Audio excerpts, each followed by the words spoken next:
மலேசிய வாழ் ரசிக பெருமக்கள் அனைவருக்கும் என்னுடைய மனமார்ந்த நன்றி கலந்த வணக்கம். வாழ்கை.com என்ற வானொலி மீடியா நம்ம இளைஞர்களால் புதுசாக ஆரம்பிக்கப்பட்டிருக்கு. அதன் சார்பாக இப்போ முதல்ல ஒரு ப்ரோக்ராம், ஒரு கலைஞரின் டைரின்னு ஆரம்பிச்சிருக்காங்க.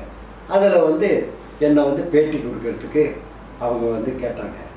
அவங்க இந்த இளைஞர்களோட முயற்சியை நான் ரொம்ப மனமாற பாராட்டுறேன்.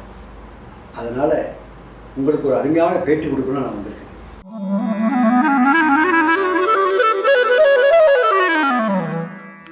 வணக்கம். என்னோட கலைப்பயணம் எப்படி ஆரம்பிச்சுட்டுருக்குன்னா, நான் பிறந்தது சுங்கப்பட்டாணி மாநிலத்தில், கெடா மாநிலத்தில் பிறந்தேன். 1948ஆம் ஆண்டு. அது என்ன வருஷம் தெரியுங்களா? மகாத்மா காந்தி இறந்த வருஷம். என் பேர் என்ன? காந்திநாதன். அதனால தான் அந்த பேரை எங்கள் தாத்தா எனக்கு வச்சார். அவர் வச்ச ஒரு அதிர்ஷ்டமே என்னமோ தெரியல, மகாத்மா காந்தி வந்தால் கூட்டம் கூடுமாமா, அந்த மாதிரி நான் இந்த காந்தி வந்தாலும் இப்போ கூட்டம் கூடுது. அவரோட நிலைமை வேறு, என்னோட நிலைமை வேறு. அவர் உலக புகழ்பெற்றவர், நான் நடிகனாக புகழ்பட்டுக்கிட்டு இருக்கேன், அவ்வளோதான். ஆனால் இன்னொரு விஷயம் எல்லாரும் சொல்லுவாங்க, இவர் நாடக மேடையிலே பிறந்தவர், நாடக மேடையிலே பிறந்தவர். அதுக்கு காரணம் என்ன தெரியுங்களா? எங்கள் அம்மா வள்ளி திருமண மேடை நாடகத்தில் சுங்கப்பட்டானில் என்னை வயிற்றுல வச்சுக்கிட்டு தான் நாடகமே நடித்தாங்க. அப்போ என்னென்னு சொல்கிறது, நான் வயிற்றுல இருக்கும்போதே நாடகத்தை பாடம் பண்ணிக்கிட்டு இருந்திருக்கேன். அதை தான் நாடக மேடையிலே பிறந்த நாடகம் பிறந்த அது உண்மை. ஏன்னா நாங்கள் நாடக சாப்பாடு தான் வளர்ந்தவங்க. வீட்டுக்கு போனது கிடையாது. ஆனால் போனால் மாதக்கணக்காயிரும். சமையல் சமைச்சு போடுவார். விடிய நாடகம் ஆட வேண்டியது, காலையில் எழுந்திருக்க வேண்டியது, நாடக சாப்பாடு சாப்பிட்டு வளர்ந்த வேண்டியது. இது நாடக சாப்பாடு சாப்பிட்டு வளர்ந்த உடம்பு தான் இருக்குது. நாடக ரத்தம் தான் ஓடிக்கிட்டு இருக்கு. அதனால் அதுக்கு தான் நான் ஆரம்பத்தில் என்ன சொல்கிறேன்னா, நான் பஞ்சத்தை ஆண்டியில் பரம்பரை ஆண்டி. ஏன்னா எங்கள் தாத்தா டிடி சங்கரதாஸ் சுவாமியோட சிஷியர், நாடக தந்தை. அவர் ஊர்லேருந்து இந்த ஊரில் நாடகம் ஆரம்பித்து எங்கள் அம்மா காளிமாங்கிற கமலம், எங்கள் அப்பா தியாகராஜன், அவங்க 2 பேரும் கல்யாணம் பண்ணது இன்னொரு விஷயம் சொல்லி ஆகணும். இது பெரிய சுவாரஸ்யமான விஷயம். என்னென்னா, சுங்கைப்பக்காப்னு ஒரு இடம் இருக்குது தெரியுங்களா? பினாங்கி சைட்டில் சுங்கைப்பக்காப்னு இடம் இருக்குது. அங்கே ஞானசௌந்தரின்னு ஒரு நாடகம். அந்த ஞானசௌந்தரி நாடகம் இந்த காலத்தில் ராத்திரி தானே நாடகம். பகலில் எங்கள் அப்பா அம்மாவோட கல்யாணம். நான் கல்யாணத்து போகிறேங்க, அவங்க சொன்னதுன்னு சொல்கிறேன். 2 பேருக்கும் கல்யாணம். அந்த கல்யாணத்தில் அவங்க கல்யாணத்தில் கல்யாணம் முடிஞ்சது பகலில். அன்றைக்கி ராத்திரி அந்த ஞானசௌந்தரி நாடகத்தில் எங்கள் அப்பா அம்மாவும் கதாநாயகி. அதுலேயும் ஒரு கல்யாண சீன். அதில் ஃபாதர் யார் தெரியுங்களா? எங்கள் தாத்தா. அந்த கல்யாண சீன்லேயே நிறைய பேர் பரிசு கொடுத்துருக்காங்க. இந்த கொடுப்பனை யாருக்காக கிடைக்குமா? பகலில் கல்யாணம், ராத்திரில் மேலே நாடகம், அதிலே அதே பரிசு என் பார்த்து கல்யாணத்துக்கு கொடுத்துருக்காங்க. அந்த மாதிரி அவங்களுக்கு பிறந்ததில் நான் கொடுத்து வச்சோம் நானுங்க. அதனால் எனக்கு ரொம்ப இந்த கலைத்துறையில் என்ன ஒரு சந்தோஷமாக இருக்குன்னா, இவங்களுக்கு எனக்கு தாய் தப்பனாக பிறந்தது, எங்கள் தாத்தாவுக்கு எனக்கு குருவாக வாய்ச்சது, இதெல்லாம் எனக்கு கிடைச்சதுலேயே பெரிய சரத்து தாங்க. எனக்கு பெரிய அவார்டெல்லாம் பெருசே இல்லை. எனக்கு இவங்களுக்கு தாய் தப்பன பிள்ளையாக பிறந்ததே எனக்கு பெருசுங்க. இது எனக்கு ரொம்ப சந்தோஷமாக இருக்குது. அதனால தான் இன்றைக்கும் ஏதோ நடிச்சுக்கிட்டு இருக்கிறேன். எல்லா இதுவும் நடிச்சிட்டேன். இனி என்ன இருக்குன்னு தெரியாது. இனி ஆண்டவன் விட்ட வழி மாதிரி கிடச்ச வரைக்கும் நடிச்சுக்கிட்டு தான் போகணும். இது ரொம்ப பேருக்கு தெரியாது. ஏன்னா காந்திநாதன் நடிக்கிறாரு, போகிறாரு, எல்லாத்தையும் தெரியும். ஆனால் இதை ரொம்ப வற்புறுத்தி நம்ம மீடியா எடுக்கிறாங்களே, அவங்க தான் இந்த ஒரு கலைஞரின் டைரியை நீங்கள் பேசணும் அப்படின்னு சொல்லி ரொம்ப வற்புறுத்தி கேட்டாங்க. எனக்கு சந்தோஷமாக இருக்குது. காந்திநாதன் ஒரு நடிகர் இருக்கான்னு உங்களுக்கு தெரியும். தமிழ் நடிச்சிருக்கேன், மலாய் நடிச்சிருக்கேன், வளமலை நடிச்சிருக்கேன், எல்லாத்தையும் இன்றைக்கி வரைக்கும் நான் நடிச்சுட்டு தான் இருக்கேன். எனக்கு யார் குரு, யார் எது அப்படின்னு சொன்னால் உங்களுக்கு தெரியணும்ல. எனக்கு தாத்தா தான் எனக்கு குரு. எனக்கு 7 வயசாக இருக்கும்போது கிருஷ்ணகிலான்னு அப்போல்லாம் புராண நாடகம் தான் அதிகமாக இருக்கும். இப்போ சமூக நாடகங்கள் இருக்கும், இருந்தாலும் குறைவு. அப்போல்லாம் பவளக்கொடி, அல்லி அர்ஜுனா, இந்த மாதிரி நாடகங்கள் தான், ராமாயணம் இந்த மாதிரி தான் இருக்கும். அந்த மாதிரி காலகட்டத்தில் கிருஷ்ணகிலாவில் கிருஷ்ண வேஷம் போட்டவங்க, நாங்கள் பாலகிருஷ்ண வேஷம் போட்டோம். அதுலேருந்து படிப்படியாக அதுலேருந்து எங்கள் அப்பா அம்மா கூட நடித்து இன்னைக்கு வரைக்கும் இந்த கலைத்துறையில் இருக்கிறேன். அதெல்லாம் அந்தாண்ட எங்கள் அப்பா அம்மா, எங்கள் தாத்தா செஞ்ச புண்ணியம். அதே நேரத்தில் இந்த ரசிக பெருமக்கள் நீங்களாம் எனக்கு கொடுத்த ஆதரவு. இன்றைக்கி நான் வெளியில் போனால் நான் பெருமைக்கு சொல்லலை. எல்லாம் கேட்பாங்க இப்போ ஒருத்தருக்கு கேட்டாங்கன்னா, நீங்கள் ஏன் நடிக்க வரீங்கன்னா இந்த துறையில் நமக்கு ஒன்றுமே வழி இல்லை, அதான் நம்மளை யாரும் மதிக்கலன்னு அர்த்தம். இன்றைக்கி கூட யார் கேட்டால் என்ன கேட்குறாங்கன்னா, சார் அடுத்த படத்துக்கு என்ன செய்றீங்க, வேறு எதுவும் நடிக்கிறீங்களா, இது எதுவும் நடந்துடுது. அப்போ இன்னும் இந்த துறையில் நம்ம இருக்கிறோம், நம்மளை மதிக்கிறாங்கன்னு தெரியுது. அதனால் நீங்கள் எல்லாம் இல்லாட்டி நான் இல்லை. ஆனால் எதுக்கு சொல்ல வரேன்னா, நான் எப்படி வந்தேன், எப்படி ஆரம்பித்தேன் அப்படின்ட்டு இன்றைக்கி வரைக்கும் எங்கள் அப்பா அம்மா போட்ட பிச்சை, எங்கள் தாத்தா கொடுத்த கலை ஆர்வத்தை தான் இன்றைக்கி வரைக்கும் நான் செஞ்சுக்கிட்டு இருக்கிறேன். இதுதாங்க நான் எனக்கு கிடைச்ச பெரிய சொத்து. எனக்கு எவ்வளோ அவார்டு கிடச்சிது. கலை மாமணி இருக்குது, கலை சக்கரவர்த்தி இருக்குது. இப்போ கூட இடையில வந்துட்டு சிறந்த நடிகர்னு ஒரு இது கொடுத்தாங்க கிளையில். இதெல்லாம் வச்சுருக்கேன். இதை விட பெரிய சொத்தாக நான் என்ன எடுக்கிறேன்னா, எங்கள் அப்பா அம்மாவுக்கு நான் பிள்ளையாக பிறந்தது, எங்கள் தாத்தா அவர் தான் தலைவர். ஏன்னா இந்தியாவில் இங்கே மட்டும் இல்லைங்க, இந்தியாவில் டிடி சங்கரதாஸ் சுவாமிகள் யாருன்னு கேட்டால் சொல்லுவாங்க. அவர் சண்முகம் யாருன்னு தெரியுமா உங்களுக்கு? அவர் பழைய நடிகர். இன்றைக்கி அவை சண்முகன் ஏன் எடுத்தார் கமலஹாசன் தெரியுமா? அந்த சண்முகம் தான் அவருக்கு குரு. இவங்க எல்லாருக்கும் குருவாக இருந்தது தான் டிடி சங்கரதாஸ் சுவாமிகள், நாடக தந்தை. அவரோட சிஷியர் தாங்க எங்கள் தாத்தா. இதை விட எனக்கு என்ன சிறப்புன்னு சொல்லுங்கள். எனக்கு ரொம்ப சந்தோஷமாக இருக்குது இந்த இளைஞர்கள் கூப்பிட்டு என்னை பற்றி இந்த முழுமையாக சொல்கிறதுக்கு. இதை நான் ரொம்ப நாளாக ஏஞ்சிட்டு இருந்தேன், அதாவது நம்ம பற்றி சொல்லணுன்ட்டு. ஏன்னா இப்போலாம் வந்துட்டு நம்ம சொல்லித்தான் தெரிய வேண்டியதாக இருக்குது. இப்போ எனக்கு வயசாகி போச்சு, எப்படி காலம் ஓடுதுன்னு தெரியாது. இன்றைக்கி எவ்வளோ என்னோட நண்பர்கள்லாம் என்னை விட்டு போயிட்டாங்க. ஆனால் இது ஒரு மனசு சந்தோஷமாக இருக்குது. அது மட்டும் இல்லைங்க, இன்றைக்கி என்னோட தம்பி பட்டவத்தில் சிங்காரம் இருக்கான், அவனும் கலைத்துறையில் இருக்கான். ஏற்கனவே என் தங்கிச்சா மலேசிய வாசுதேவன் கூட தான் நடித்தவங்க. அந்த காலகட்டத்தில் மலேசிய வாசுதேவன் ஊருக்கு போகிறதுக்கு முன்னே நாங்களாம் ஒன்றா ஒரே மேடையில் நடித்தவங்க. அதே மாதிரி தான் எங்கள் அண்ணன் மனுராமன், அவர் கூடலாம் நடித்தவங்க. எனக்கு என்ன ஒரு இதுன்னா, இவங்க எல்லாரும் கூட இன்னைக்கு உள்ள இளைஞர்கள் வேணுமே கேட்டு பாருங்கள். இன்னைக்குள்ள எஸ்ட்ரோவில் நடிக்கிறவங்க யாரும் சரி, எனக்கு தெரியாதவங்க யாருமே இல்லைங்க. என்னோட கலைப்பயணம் எப்படி ஆரம்பிச்சதுன்னு கேட்டிங்கன்னா, நான் 7 வயசில் ஆரம்பித்தேன். அந்த காலகட்டத்திலாம் இப்போ நீங்கள் நினைக்கிற மாதிரி டெலிவிஷனோ இதுன்னு கிடையாது. அது மாதிரி திரைப்படம் இருந்தது. அந்த காலகட்டம் எப்படின்னு சொன்னால் எல்லாம் மேடை நாடகங்கள். பெரிய பெரிய திருவிழா டைம்லாம் நீங்கள் பார்த்தீங்கன்னா அந்த திருவிழாவுக்காகவே அந்த நாடகம் போடுவாங்க. எதுக்காக போடுவாங்கன்னா, விடிய கண்ணு முடிக்கணும். ஏன்னா அந்த கோயில் பிரகாரம் சுற்றி வர, சாமி சுற்றி வரத்துக்கே 1 மணி 2 மணி ஆகிடும். அதுக்கு பிற்பாடு நாங்கள் அந்த நாடகத்தை ஆரம்பித்து விடிய நடத்துவோம். இன்றைக்கெல்லாம் ஒரு 12 மணிக்கு ஷோ நடக்கிறது பார்க்குறதுக்கே கஷ்டப்படுறீங்க. நாங்கள் விடிய அந்த காலத்து நாடகம் நடத்துவோம். அப்படி வந்தவன் தான் நான். அந்த வயசில் 7 வயசில் நான் கிறிஸ்தவசம் போட்டு அதுலேருந்து எல்லா படிப்படியாக அப்படியே முன்னேறி மேடை நாடகங்கள் தான் அதிகமாக நடித்தேன். 1950 தான் மேடை நாடகம் தான் அப்படியே நடிச்சுக்கிட்டே இருந்து நான் 1987 தான் நான் டிவி நாடகத்துக்கு வந்தேன். அப்போ மண்ணின் மைந்தன்னு ஒரு டிவி நாடகம், அது கார்த்திக் தான் டைரக்ட் பண்ணார். அவர் தான் முதல் அறிமுகப்படுத்தினார். அப்போ தான் நான் முதல் மலேசியாவில் டிவி நாடகம் நடிக்க ஆரம்பித்து 1987. அதுக்கு பிற்பாடு நிறைய இது இன்னைக்கு வரைக்கும் நடிச்சுக்கிட்டு இருக்கேன். நிறைய சீரியல், ட்ராமா, படங்கள் எடுத்துக்கிட்டால் நிறைய படங்கள் உள்ளூர் தயாரிப்புலாம் நடிச்சிருக்கேன் நான்.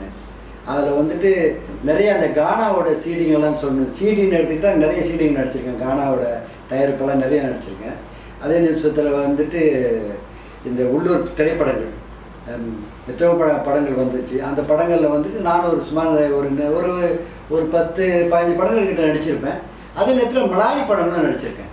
மலாய் படத்தை என்ன சொல்ல போனால், இன்னொரு குறிப்பிட்டீங்க என்ன சொல்லணும் அப்படின்னா, மலாயில் எவ்வளோ பேர் நடிச்சிருக்காங்க. இப்போ மலாய் நாடகத்தில், அதாவது டெலிமூவியில்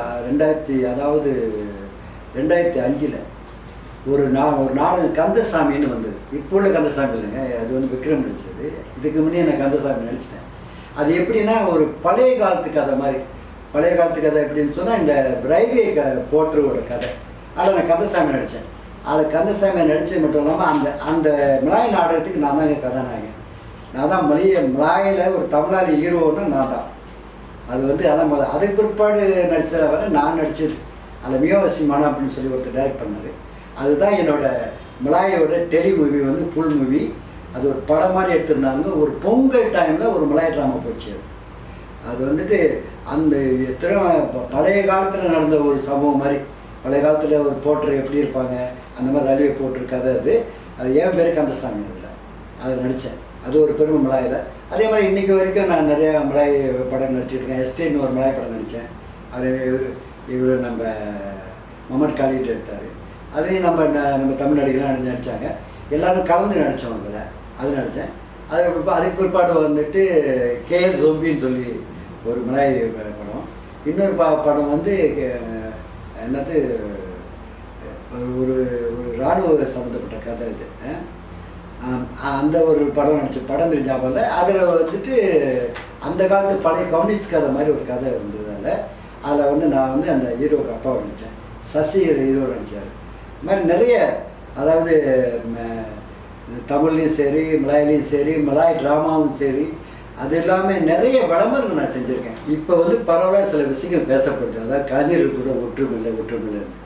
நாங்கள் இருந்த காலத்திலலாம் நீங்கள் எப்படி சொல்லணும்னா ஒரு குடும்பமாக தான் அந்த நாடகம் இருக்கணும். எப்படின்னா ஒரு இடத்துல நாங்கள் ஒன்றும் ஒரே இடத்துல குடும்பமாக என்ன எப்படின்னா இன்றைக்கி வந்து ஒருத்தவங்க வந்து பிராயில் இருப்பாங்க, ஒருத்தவங்க வந்து கோலமில் இருப்பாங்க. அந்த நாடக டைமில் எல்லாருமே ஒன்று சொன்னாங்க. அதே நேரத்தில் இன்னொரு பிரச்சனை என்னன்னு சொன்னால் அவ்வளோ ஒற்றுமையாக நடிச்சுக்கிட்டு இருந்தோம். இன்னொரு விஷயம் எதுக்காக சொல்கிறேன்னு சொன்னால் பகலில் கூட சில வந்து என்ன சொல்லுவாங்க, சில தகராறுகள் வரும், எதுவும் பேசிக்குவோம், அடிச்சுக்கிறது மட்டும் இல்லை, அந்த பேச்சு வந்துட்டு சமயத்தில் வந்துட்டு தெரியாத பல சண்டைகள் வீடு சண்டைகள் மாதிரி வரும். இவ்வளவும் இருந்து கூட எதிரத்தில் நாங்கள் ஒற்றுமையாக இருப்போம். அந்த மேடைக்கு போனால் நாங்கள் யாரையுமே வித்தியாசம் நினச்சிக்க மாட்டோம். இன்றைக்கி சில விஷயங்கள் எவ்வளோ நான் இப்போ இதில் பார்த்துட்டு இருக்கேன். சமயத்தில் மேடையில் நடிக்கும்போது நான் வந்து ஒன்றை பண்ணுறேன் என்ன பண்ணுறேன் இது நினைக்கவே கூடாது. என்றைக்குமே நான் வந்து மேடைக்கு போகும்போது இன்றைக்கி என்ன நினச்சிருப்போம்னா அந்த மேடைக்கு போகும்போது இன்றைக்கும் நான் இன்றைக்கி ஒரு புது கலைஞர் போகிறேன்னு தான் நினைப்பேன். நான் அங்கே போய் அப்படி பண்ணிடுவேன் இப்படி பண்ணிட்டு நினைக்க மாட்டேன். எல்லா கலைஞருக்கும் அப்படி ஒரு எண்ணம் இருக்கணும். கலைஞர்கள் ஒற்றுமை வந்து நம்ம கலைஞருக்குள்ள தான் இருக்குது. இன்றைக்கி வந்துட்டு 1000 தான் வெளியே இது பண்ணால் கூட நமக்குள்ள அது ஒற்றுமையாக தான் இருக்கணும். அதை வந்து நம்ம வெளியே காமிச்சிக்கூடாது. இன்றைக்கி யார் கேட்டாலும் கலைஞர்கள் ஒற்றுமை இல்லை. அதுக்கு காரணம் நம்ம தாங்க. ஏன் தெரியுங்களா? கலைஞர் ஒன்று சேருங்க. ஏன்னா இப்போ வந்து நீங்கள் வந்து இப்போ நம்ம வந்து எப்பவும் ஒன்று சேர முடியாது. இப்போ இந்த கலைஞர் கூட்டம் அந்த மாதிரி வைக்கிறாங்க. அந்த மாதிரி தான் சேர முடியும். அந்த மாதிரி தான் எல்லோரும் வரணும். வந்தால் தானே நமக்கு என்ன தெரியும். நம்ம வராமே வந்துட்டு அவங்க செய்கிற சரியில்லை இவங்க செய்கிற சரியில்லைன்னு சொல்கிறல அது அர்த்தம் இல்லைங்க. அந்த இடத்துல வந்து பார்க்கணும். வந்து பார்த்தா தான் தெரியும். அது நீங்கள் வர்றது நல்லது தானே. இப்போ வந்துருப்பாங்க என்னைக்காவது ஒரு நாள் மாதத்துக்கு ஒரு தடவை ஒரு கலைஞரை சந்திக்கிறோம். அந்த ஒன்று கூட நிகழ்ச்சின்னு சொல்லி அப்படி ஒரு தலைநகர் சோமாலே அப்படி செய்யும்போது அப்போ அந்த இடத்துல எல்லோரும் வரும்போது எப்போ உள்ள பார்த்த கலைஞர்கள் மீட் பண்ணி பேசலாம், பல இது பகிர்ந்துக்கலாம். அதே நேரத்தில் இன்னொரு வசதி ஒன்றுங்கன்னா ஒரு டேரக்டர் பார்த்துருவார். உங்களை பார்த்துட்டு இல்லை சார் அடுத்து இந்த ஒரு ஷூட்டிங் இருக்குது நீங்கள் வாங்க. அந்த நேரத்தில் உங்களை பார்த்தோம் ஞாபகம் வந்துடும். அவருக்கு வந்து சமயத்தில் வந்து அவர் அந்த எல்லாம் செட்டப் பண்ணி அந்த டேரக்டர் செய்யும்போது அவருக்கு ஞாபகம் வராது. வேறு யாரும் சொல்லணும் இல்லை ஞாபகம் வராது. இந்த மாதிரி இருக்கப்போ இவரை போடலாமே அப்படின்ட்டு. அப்போ அது உங்களுக்கும் ஒரு நன்மை தானே. அதனால தான் இப்படி ஒரு ஒற்றுமையை காமிங்க. நம்ம கூட பிரிவு வேணாம். என்னை கேட்டால் அதான் நல்லது நினைக்கிறேன். ஏன்னா ஒருத்தருக்கு வந்து ஒற்றுமையாக தான் வெளியெல்லாம் எப்போ பார்த்தாலும் கலைஞர்கள் ஒற்றுமைன்னு பேசுகிறாங்க. இதுக்கு வந்து அவங்களாம் நமக்கு சமாதானப்படுத்தலாம். நம்ம புள்ளியும் சமாதானம் ஆகணும். இந்தந்த காலகட்டத்தெல்லாம் நாங்கள் வந்து வருஷ கணக்கில் நாங்கள் ஒருத்தர் வீட்டை விட்டு வெளியானோம்னா ஒரு மாதம் கூட வீட்டுக்கு போக மாட்டோம். அந்த மாதிரி மேடை நாடகங்கள் அப்படி எப்படி இருந்திருப்போம். அப்போது நாடகங்கள் அவங்களுக்கு தெரியுதானே. ஒரு மேடையில் ஏன்னா எத்தனை பேர் 20-30 பேர் இருப்போம். அவ்வளோ பேர் நடிச்சு ஆகணும். எனக்கு தெரிஞ்சுங்க இன்னொரு விஷயம் நீங்கள் வந்து பார்த்துருப்பீங்க. இந்த ஜிஞ்சினாக்கான்னு ஒரு பாட்டு சிவாஜி பாடினார்ல, அதில் வந்து தங்கச்சி இறந்துருவாங்க. அது ராஜபார் ரங்கத்தூரில் அவர் கவலையோடு பாடுவார். இது என்னோடய உண்மை சம்பவம் நடந்தது எங்கள் நாடகங்களில். எங்கள் கூட பபுன்னு சொல்லி அவர் வந்துட்டு நல்லா வந்து பெண்படம்லாம் போடுவார். அந்த மாதிரி ஒரு நடிகர். அவர் என்ன ஆச்சுன்னா நாடகம் நடந்துக்கிட்டு இருக்கும்போது திடீர்னு இறந்துட்டாங்க. எஸ்டேட் பகுதியில் ஒரு இப்போ நாடகத்தை நிற்பான என்ன ஆகணும் நல்ல யோசனை பாருங்கள். நீங்கள் படத்தை தான் பார்க்குறீங்க. இது நாங்கள் கண் கூட பார்த்தது என்ன தெரியுமா, அந்த 2 ஸ்க்ரீனுக்கு நடுப்பு அவரை போட்டுட்டு முடிகிற வரைக்கும் நாடகம் முடிஞ்சு தான் அவரை தூக்கணும். இதெல்லாம் இந்த மாதிரி சம்பவம்லாம் நிறைய நடந்திருக்கு நம்ம வாழ்க்கையில். இதெல்லாம் ஒன்றும் பெருசு இல்லை. நீங்கள் படத்தில் தான் பார்க்குறீங்க. இதெல்லாம் நம்ம கண்ணால் பார்த்துட்டு போகணும். இந்த நாடக அதாவது நான் எனக்கு வந்து இன்றைக்கி நீங்கள் 1000 தான் சொன்னாலும் நீங்கள் வந்து இன்றைக்கி வந்து டிவி இருக்குது, இல்லை இப்போ வந்து படம் இருக்குது. இதெல்லாம் கூட எது தெரியுமா, அந்த நாடகம் தான் தாய். தெரியுமா உங்களுக்கு? இன்றைக்கி நீங்கள் வந்து இப்போ ஒரு சீரியல் ட்ராமா நடிக்கும் போதோ இல்லை வந்து படம் நடிக்கும் போதோ 10 டேக் எடுக்கலாம், 10 டேக்கை வெட்டி ஒட்டலாம். அன்றைக்கி வந்து நாங்கள் மேடையில் பேசும்போது வெட்டி ஒட்ட முடியுமா, கீழே கூட வெட்டிடுவாங்க. தெரியுமா உங்களுக்கு? அந்த மாதிரிலாம் நடிச்சு வந்தவங்க. ஒரு விஷயம் சொல்கிறேன். நான் ஒரு நாடகத்தை சகுனியாக நடித்தேன். அப்போ 2 பேரை நடிக்க போட்டோம். திடீர்னு ஆள் வந்து அவ்வளோ தெரியாது. அவங்க வந்து வசனம் பேசணும். ஆனால் நான் பேசி முடிச்சு அவங்க 2 பேரும் பேசலை. அந்த நேரத்தில் என்ன நடக்கும் நீங்கள் நினைக்கிறீங்க? மேடையில் வந்து சைலண்டாக ஆனால், அதாவது பேசாமல் இருந்தால் வெளியூர் என்ன நினைப்பான்? அதை நான் என்ன திருப்பி நான் அந்த வசனத்தை திருப்பி பேசி, நீங்கள் 2 பேரும் சிறுவர்கள் அல்லவா, நான் என்ன சொல்கிறேன் என்றால் தங்களிடம் சற்று விளையாண்டு, நான் சவினியாக இருக்கேன், விளையாண்டு நான் என்ன சொன்னேன்னு நீங்கள் புரிந்து கொண்டீர்கள், அதுக்கு பதில் சொல்ல முடியவில்லை இல்லவா, எனக்கு தெரியும், அதற்கு நானே சொல்கிறேன் என்று நான் பேசி நடித்து முடித்தேன். அங்கே நானும் முடிச்சிருந்தா என்ன ஆயிருக்கும் நாடகம்? இது வந்து வெட்டி ஓட்டுற வேலை இல்லைங்க. அதுக்கு தான் சொன்னேன், நாடகம் வந்து நமக்கு தாய், அதுதான் ஆரம்பம். இன்றைக்கி அந்த காலத்து நடிகை திலகத்திலேருந்து எம்ஜிஆர் எல்லாம் மேடையிலேருந்து வந்தவங்க தாங்க. அதனால் அதை என்றைக்குமே மறக்கக்கூடாது. அந்த வகையில் நான் கொடுத்து வச்சேன். நான் இப்போ சொன்னேன்ல, நாடகம் நடந்துகிட்டு இருக்கும்போதே ஒருத்தர் இறந்துட்டார் பபன் வேஷம் போட்டுன்னு சொன்னேன்ல, அதே மாதிரி ஒரு இந்த மாதிரி ஒரு மறக்க முடியாத சமூக என் வாழ்க்கையில் நிறைய நடந்திருக்கு. ஒரு குறிப்பிட்ட சில சம்பவத்தை நான் சொல்கிறேன். இந்த நாடகத்தில் நடந்த மாதிரியே நான் வந்து சித்திவானில் வந்துட்டு விஜய் சிங்க ட்ராமா ஒன்று நடிச்சுக்கிட்டு இருந்தேன். அப்போ நடிச்சுக்கிட்டு இருக்கும்போது இடையில நான் ட்ராமா நடிக்கும்போது சமயத்தில் வந்து சில கேப் விழுவும், சமயத்தில் வந்து இடையில வந்து டைம் இருக்கும். அப்போ நான் வந்து சில நடிகளோட வந்து கோலம்பூருக்கு வந்துட்டேன், அதாவது வீட்டுக்கு வந்துட்டேன். அப்போ ஒரு 2 நாள் சென்று நாங்கள் போகிறோம். இங்கேருந்து போகும்போது அப்போ தான் இந்த போனு தான் சாதாரண போனு தான் வெற்றி தான் வச்சு, அதவே வந்து கேட்கல. நாங்கள் அந்த காரில் போகும்போது அப்போ தான் தெரியாது, நாங்கள் நடிகர்லாம் குஷியாக போவோமே, பாட்டு பாடிக்கிட்டு இது பண்ணிட்டு அந்த பக்கம் பாடகர் நடிகர் எல்லாம் நிறைய பேர் இருந்தாங்க, பாட்டு பாடிக்கிட்டு குமார் அடிச்சுட்டு போகிறோம். அதே நேரத்தில் என்ன நடந்தது அப்படின்னு சொன்னால், அந்த டைரக்டர் வந்து எனக்கு தொடர்பு விட்டுருக்காரு, ரொம்ப தடவை கால் பண்ணியிருக்காரு, கிடைக்கல. அப்புறம் நாங்கள் ஒரு 3 மணிக்கு ஹோட்டலுக்கு தான் தங்கியிருந்தோம். அந்த ஹோட்டலுக்கு 3 மணிக்கு போனோம். அவர் சொன்ன வார்த்தை கேட்டு எனக்கு மனசு ரொம்ப இதாக போச்சு. என்ன மாதிரி விஷயம் தெரியுங்களா? எங்கள் அப்பா இறந்துட்டார். அவர் பல முறை தொடர்பு கொண்டிருக்காரு, கிடைக்கல. நான் அவ்வளோ நேரம் குமாரம் போட்டு பாட்டு பாடி தான் வரோம். என்ன செய்யுங்க நிலமை பாருங்க.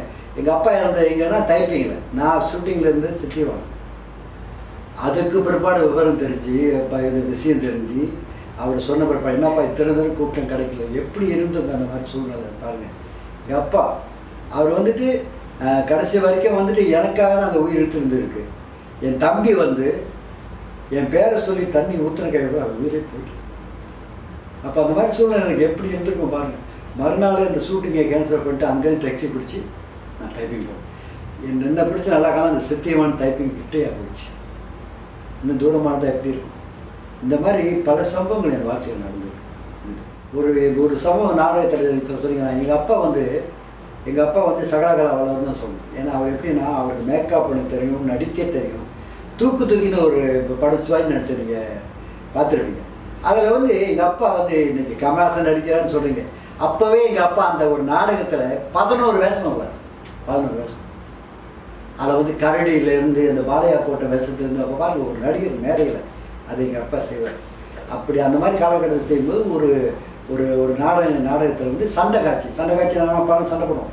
அப்போலாம் வந்து உண்மையாக அந்த டீ பண்ண தெரியுங்களா, அதெல்லாம் வச்சு தான் சண்டை போடுவேன். எங்கள் அப்பா தான் சண்டை போடுவார். நான் அந்த மாதிரி சண்டை போடும்போது அந்த டீ பந்தம் வந்து உருண்டு விழுந்துருச்சு. இப்படி இப்போ அது கூட உள்ள ஒரு நாடகத்தை இது பண்ணி அவரை இப்படி தள்ளிட்டார். நேராக எங்கள் அப்பா போய் அந்த டீ பந்தத்தில் விழுந்தார். எப்படி நெருப்பு பிடிச்சிருக்கோம் நிறையா சொல்கிறார். அந்த வேதனையோட நாடகம் முடிய வரைக்கும் நடிச்சாரு. நிலை இப்போ செய்வாங்களா, உடனே கூப்பிட்டு ஹாஸ்பிட்டலில் போயிருப்பாங்க. அப்போ பாருங்க, இந்த மாதிரி நிறைய சம்பவங்கள். ஒரு தடவை வந்து இந்த கத்தி தெரியுங்களா, கத்தியெல்லாம் சிறப்பாக இருக்கும். அப்போ வந்து அப்பா வந்து தளபதி வேஷம் போட்டுதார் எங்கள் அப்பா. அப்போ தளபதி போட்டு அப்படி நீட்டி இப்படி பேசும்போது அப்படி தப்பி தவிர எப்படி தெரியல கையில் வந்துட்டு இப்படி ஒன்று வெட்டிச்சு. அப்போ வெட்டினோடனே எங்கள் அப்பா அப்படியே பிடிச்சிட்டு இருந்தாங்க. அப்போ வந்து பழைய இந்த ராஜாங்க உடுப்புலாம் நீங்கள் பார்த்தீங்கன்னா இது வரைக்கும் இருக்கும், ஒரு பட்டி மாதிரி கட்டியிருப்பாங்க. இந்த இடத்துல கருப்பாக இருக்கும், பட்டி மாதிரி கட்டியிருப்பாங்க. இந்த எம்ஜிஆர் படங்கள்லாம் நீங்கள் பார்த்துக்கலாம். அந்த அப்போ கட்டி மாதிரி இருப்பாங்க. அப்போ பேசி இருக்கும்போது அப்போ இன்னொருத்த வசனம் பேசுகிறாருங்க அப்பா கிட்ட. என்னென்னு பேசுகிறாரு, என்ன தளபதி அந்த போருக்கு போனீங்களே என்ன ஆச்சு, அவன்கிட்ட சண்டை போட்டிங்களா இல்லையான்ட்டு. இன்னும் எங்கள் அப்பா என்ன சொன்ன சொல்கிறாரு, நானும் மேடையில் இருக்கேன். எங்கள் அப்பா என்ன சொன்னார், சண்டைன்னா சாதாரண சண்டை இல்லைன்னா இப்போ பாருங்கள் ரத்தத்தை சிந்திக்க சண்டை போட்டுருக்கேன்னு சொல்லிட்டு இப்படி நான் இருப்பாங்க. ஏற்கனவே வெட்டி பிடிச்ச கையில் இந்த ரத்தம் அப்படியே புறப்பட ஊற்றுதுங்க. அதான் சமயோஜனம்னு சொல்கிறது. என்னை பொறுத்தவரை மலேசியாவில் எப்படி கலைப்பயணம் ஆரம்பித்ததுன்னா நாடகத்திலிருந்து தான் ஆரம்பிச்சது. முதல்ல ரத்த பெயின் ஒரு படம்னு எடுத்துக்கிட்டால், அதாவது திரைப்படம்னு எடுத்துக்கிட்டால் ரத்த பெயின் மூமெண்ட் ப்ரொடக்ஷன் எடுத்தது. அதில் கலைக்குமார்கள்லாம் நடித்தாங்க. அதில் தான் நம்ம மலேசிய வாசுதேவனும் அதில் பாட்டு பாடி நடித்து அதுக்கு பிற்பாடு அவர் ஊருக்கு போனார். அதுக்கு பிற்பாடு அவர் சைன் பண்ணார் ஊரில் போயிட்டு. அதுக்கு மூல காரணமே ரத்தப்பை தான். அதில் சிவாஜி ராஜா வந்து நிறைய பேர் போல காலகட்டத்தில் நடித்தாங்க. அந்த நேரத்தில் பிளாக் அண்ட் ஒயிட் தான். அப்போ அந்த நேரத்தில் படம், அந்த நேரத்தில் முதல் படம் எப்படின்னா ரத்தப்பை தான் சொல்லணும் அந்த காலம் எனக்கு தெரிஞ்சு. அதுக்கு பிற்பாடு டெலிவிஷன் எப்படின்னு சொன்னால் அதுலேயும் வந்துட்டு அந்த ரத்தப்பைன்னு சொன்னால் அந்த மாதிரி படங்கள்லாம் வந்திருக்கு. அப்பயும் பிளாக் அண்ட் ஒயிட் தான். அதுக்கு பிற்பாடு கலர் வந்த பிற்பாடு தான் மற்ற படங்கள்லாம் வந்தது. எனக்கு தெரிஞ்சு வந்துட்டு முதலாவது வந்து படம்னு வந்து வந்தது ரத்தப்பை. அது ஊர் வரைக்கும் போயிட்டு வந்தது. அதே நேரத்தில் டிஜிட்டல் படம் வந்தப்போ அது நான் பெருமையாக என்ன சொல்லிக்கணும்னா, நான் நடித்தேன் ஒரு செம்மண் சாலைன்னு ஒரு ஷார்ட் ஃபிலிமில் ஒரு படம் வந்து அந்த படம் தான் முதல்ல இன்றைக்கி இத்தனை டிஜிட்டல் ஓடுறதுக்கான மூல காரணமே அதுதான். அப்பயே பேனசோனிக் இதில் இது பண்ணி டிஜிட்டலில் வந்து படம் அதில் நடித்தது அந்த பெருமை எனக்கு இருக்குது. செம்மண் சாலைன்னு சொல்லி அது 13 நாள் ரெக்கக்னைஸ் பண்ண படம்.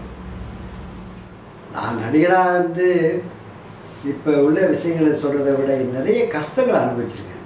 நான் கடந்து வந்த கஷ்டங்கள் நிறையா இருக்குது. இப்போ மட்டும் இல்லைங்க, ஏற்கனவே ஆரம்ப காலத்துலேருந்தே கஷ்டப்பட்டுருக்கேன். இப்போ கூட பல பிரச்சனைகள் இருக்குது. அது சில விஷயம் நம்ம சொல்ல முடியாது, ஆனால் சொல்லித்தான் ஆகணும். ஏன்னா இப்போ உள்ளவங்களுக்கு அது தெரிஞ்சுக்கணும் இல்லையா. நாங்கள் வந்து மேடை நாடகங்கள் இருக்கும்போது கூட அப்போலாம் வந்து என்ன பெரிய தொகை நினைக்கிறீங்க, அப்போலாம் பெரிய சம்பளம்னா இப்போ உள்ள 300 400 500 அப்படி கூட கிடைக்காது. ஒரு 30 வெள்ளி, அந்த காலகட்டத்தில் 30 வெள்ளி 25 வெள்ளி தான் சம்பளம். அந்த மாதிரி காலகட்டத்தில் இருந்து கூட ஒரு பிரச்சனை வந்து ஒரு எங்கள் குடும்பத்தோடு வெளியே நிற்கிறோம். எல்லாருமே லோரியில் போயிட்டாங்க. அந்த எஸ்டேட் அப்படியே விட்டு போயிட்டாங்க எங்களை. அவ்வளோ தூரம் அந்த அந்த அந்த அந்த உள்ளுக்கு எஸ்டேட்லேருந்து அந்த எஸ்டேட்டில் நீங்கள் பார்த்தீங்கன்னா டிவிஷனாக இருக்கும். வெளியே வர்றதுக்கு அவ்வளோ நேரம் ஆகும். அவ்வளோ தூரம் கால்நடையாக நடந்து வந்து அங்கே உள்ள ஒருத்தங்க காரில் ஏற்றி கொண்டாங்க. எல்லாம் வேற ஒன்றும் இல்லை. எல்லாம் இந்த இப்போ உள்ள முறையே அப்பயே சம்பளத்தக்காரர் தான். காசு கொடுக்காம நம்ம காசு கேட்டதுனால அப்போலாம் வந்து பெரிய தொகை இல்லையா, 20 25 வெள்ளி 30 பெரிய தொகை. அந்த காலத்தில் எங்களுக்கு அப்போலாம் வந்து 20 வெள்ளிக்கு வீட்டுக்கு ஜாமான் வாங்கி போட்டுடலாம். இப்போ மாதிரி முடியாது. அது அந்த காலம்.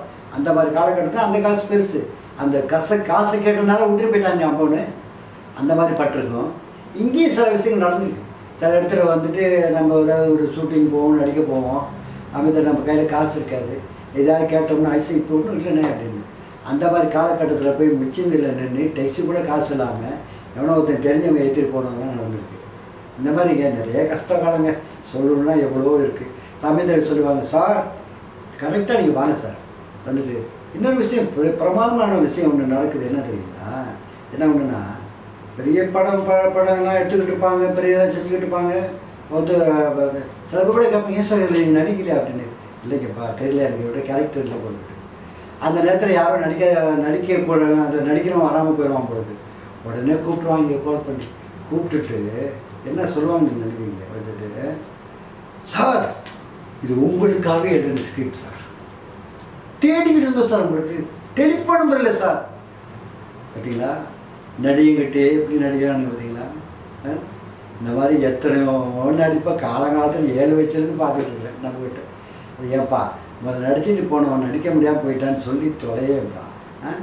இவ்வளவும் கேட்டு உனக்காக எழுதிருக்கேன் ஸ்கிரிப்ட்லான்னு கேட்டு கடைசியில் எல்லாம் வந்து கொடுத்து அப்படி நடிச்சுட்டோம்னா பிற்பாடு வந்து அப்புறம் என்ன ஆகும், நடித்து முடிஞ்சு என்ன கேட்க போகிறோம், பேமெண்ட் தானே கேட்போம். சரி ஒரு வாரம் சென்று கால் பண்ணுறோம். நீங்கள் அன்றைக்கி நடிக்கிற நடிப்பை பார்க்குறீங்க சார், அது அற்புதமான நடிப்பு. அப்போ வந்து ஹலோ சார், வணக்கம் சார் வந்துட்டு, வணக்கம் சார் நம்ம சொன்ன உடனே என்னமோ 10 வருஷம் பார்க்காத மாதிரி அவங்க பேசுவாங்க. அது எப்படி சார் நீங்கள் வேறு எதுவும் ப்ராஜெக்டில் இருக்கீங்களா, இப்போ எதுவும் நடிக்கிறீங்களா அப்படி கடைசி வரைக்கும் இந்த பேமெண்ட்டை பற்றி பேச மாட்டாங்க. நாங்களே வாயை திறந்து சார் அன்றைக்கி நடிச்சோம்ல சார், அது அன்றைக்கி அந்த பேமெண்ட் விஷயமா தான் சார் கேட்டேன். ஓ அதுவா, சரி சரி நீங்கள் அடுத்த வாரம் ஆஃபீஸ் வாங்க. அடுத்த வாரம்னா எத்தனை வாரம் வந்துங்களா இருக்கிற நம்ம டாப் அப் பண்ணி இருக்கிற காசெல்லாம் முடிஞ்சு, திருப்பி போன காசு இல்லாமல் அதுவும் முடிஞ்சு, திருப்பி ஆஃபீஸுக்கு தேடி இல்லை சார் அடுத்த மாதம் நீங்கள் வாங்க. இப்படியெல்லாம் நிறைய இருக்குங்க. அப்போ மட்டும் இல்லை, இப்போ கூட நடந்துக்கிட்டு தான் இருக்குது.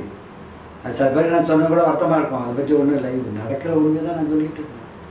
ஆனால் இப்போ உள்ளலாம் ரொம்ப கட்டிக்காங்க, கரெக்டாக பேமெண்ட் பேசிட்டு கரெக்டாக போகிறாங்க. நான் அவங்களுக்கு பெரிய இடத்துலேருந்து வந்தாங்க, நம்ம மாதிரி இடித்த வாழ்க்கை தான் இந்த மாதிரி மாட்டிக்க வேண்டியது. இப்போ உள்ள காலகட்டத்தில் பார்க்கும்போது நிறைய நடிகர்கள் வராங்க, நல்ல ரொம்ப திறமைசால நிறைய பேர் இருக்காங்க. அப்படி இருந்து கூட என்ன ஒன்றுனா, நான் என்ன கேட்டுக்கிறேன்னா, பழைய நடிகர்களை கொஞ்சம் மதிங்க. அதே நேரத்தில் வயசானவங்களுக்கு மதிப்பு கொடுங்க.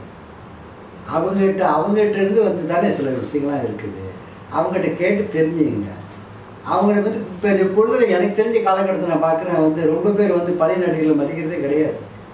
இன்றைக்கி நீங்கள் வந்துட்டு ஒரு பெரிய நாடகமே எடுக்கலாம், ஒரு படமே எடுக்கலாம். அதையோட ஒரு கலவை நடிக்கிறதுக்கு தேவைப்படும் தானே. அப்போ என்ன நீங்களே கலவை சொல்லி நடிக்கிறீங்களா? அந்த மாதிரி என்ன சொல்கிறேன்னு சொன்னால், பழைய ஆளுங்களை மதிக்க மாட்டேங்கிறாங்க. இப்போ எனக்கு தெரிஞ்சு நான் பார்த்துட்டு மதிக்க மாட்டேங்கிறாங்க. இப்போ வந்து எவ்வளோ நடிகர்கள் இருக்கிறாங்க, ரொம்ப அருமையாக நடிக்கிறாங்க. நிறைய நடிகர்கள் வந்திருக்காங்க. முன்ன விட பார்க்க போனால் இப்போ நாளைக்கு எந்த நடிகர் வரப்பாங்க அந்த மாதிரி வந்துட்டு இருக்காங்க. ரொம்ப சந்தோஷம். இந்த மாதிரி நிறைய பேர் நடிக்க வர ரொம்ப சந்தோஷம். அதே நேரத்தில் இன்னொரு விஷயம் நான் வந்து எனக்கு கண்கூட பார்த்த ஒரு விஷயம் என்னென்னா, இப்போ வந்து ஒரு புது நடிகர் கூட நடிச்சுக்கிட்டு இருக்குன்னு வச்சுக்கோங்களேன். அவங்கள வந்துட்டு நம்ம கூட நடிக்கும்போது இணைஞ்சு நடிக்கும்போது நல்லா இருக்குமேனு சொல்லி கொடுத்தா இவர் உட்காந்து என்னை கேட்டுக்குவார். அப்படியே சார், சரி சார், சரி சார் நான் நடிக்கிறேன் சார் அப்படின்னு சொல்லிட்டு அங்கே போய் பக்கத்தில் கேட்பாரு. இன்னும் பெரிய நடிகர் மாதிரி எனக்கு சொல்லி கொடுக்குறாரு. நான் யார், எங்கேருந்து வந்தாலும், எந்த டிவிலேருந்து வந்தாலும் தெரியுமா, நான் எனக்கு போய் இந்த கிழமை நேற்று வந்தவங்க சொல்லி கொடுத்துட்ருக்கேன். இதனால தாங்க இதை என் காதில் விழுந்து நான் என்ன செஞ்சேன் தெரியுமா, யாராவது வந்து உண்மையிலேயே யாராவது வந்து கேட்டால் என்ன சொல்லுவேன்னா, தம்பி நானும் நடிக்க தான் வந்தேன். அதே நேரத்தில் டைரக்டர் என்ன சொல்கிறாரோ அதை கேட்டு தான் நானும் செய்ய போகிறேன். நீங்களும் டைரக்டர்கிட்டயே கேட்டு டைரக்டர் எப்படி நடிக்க சொல்கிறாரோ அந்த மாதிரி சொல்லுங்கள் அப்படின்னு. இதை விட நான் என்ன செய்ய முடியும்? நம்ம என்ன நினச்சோன்னா, ஒரு 4 பேர் நடிக்கிற இடத்துல ஒற்றுமையாக நம்ம சேர்ந்து நடித்தோம்னா பகிர்ந்துக்கலாம். பாருங்கள், நீங்கள் இப்படி செய்யுங்க அப்படி செய்யுங்க, நமக்கு செஞ்ச இந்த அனுபவம் சொல்லிக் கொடுக்கலாம். ஆனால் இப்போ யாரும் மதிக்கிறது இல்லைங்க. அதனால் நான் விட்டாச்சு. இப்போ பெரியவங்களை கேட்டிங்கன்னா அதான் செய்வேன். இப்போ நான் தான் செஞ்சுக்கிட்டு இருக்கேன். எதுனா எப்போ இந்த மனுஷிக்க டேரக்டர் கேட்டேன். இதை நீங்கள் வந்து நான் உங்கள் மனசு பொன்படியாக நீங்கள் பேசணும்னு நினச்சாலும் சரி, என்னோடய மனசு உள்ள ஆதங்கத்தை நான் அப்படி சொல்லிட்டேன். அவ்வளோதான். இப்போ நான் ஒன்று சொல்ல ஆசைப்படுறேன்.